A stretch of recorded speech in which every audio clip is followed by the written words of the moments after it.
Today, as we face the uncertainty of COVID-19 and all the difficulty that comes with it, it's really important for us to remember the faithfulness of God. It might be easy to look at our circumstances and complain and grumble, but if we take a look at God's faithfulness to the nation of Israel in the Old Testament, we'll see how he keeps his promises and is always faithful to his people, and therefore we can put our trust in him.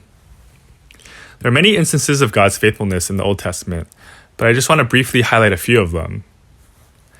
At the beginning of the nation of Israel was a promise that God made to Abram, who would later be renamed Abraham. God promised Abraham land, descendants, and blessings. And at the time, these promises seemed really unlikely because both Abraham and his wife, Sarah, were both really old already. But God blessed them with a son, Isaac, when they were 190 years old. So this was the beginning of the fulfillment of God's promise to Abraham to make him a great nation. Later in Israel's history, they were enslaved by Pharaoh and the Egyptians.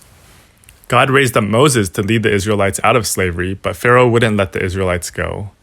So God used Moses to perform 10 plagues in order for Pharaoh to let the people go. And even after the 10th plague, Pharaoh, after he let the people go, he decided to pursue them with his horses, chariots, and the rest of his army.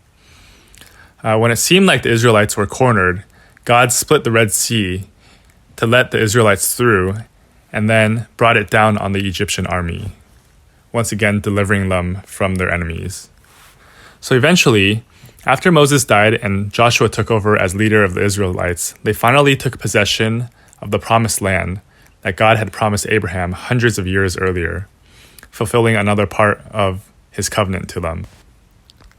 Today, we often gloss over these stories as just stories, but they show us that God is faithful to his promises, both to Abraham, Moses, and the people of Israel, and also to us today. We can trust that all things will work out for good for his children. We can trust that he will give us comfort in our difficulty. We can trust that he will give us peace when we pray to guard our hearts and our minds.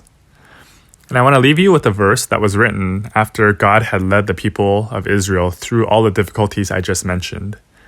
In Deuteronomy 7:9, it says, "Know, therefore, that the Lord your God is God, the faithful God who keeps covenant and steadfast love with those who love him and keep his commandments to 1,000 generations."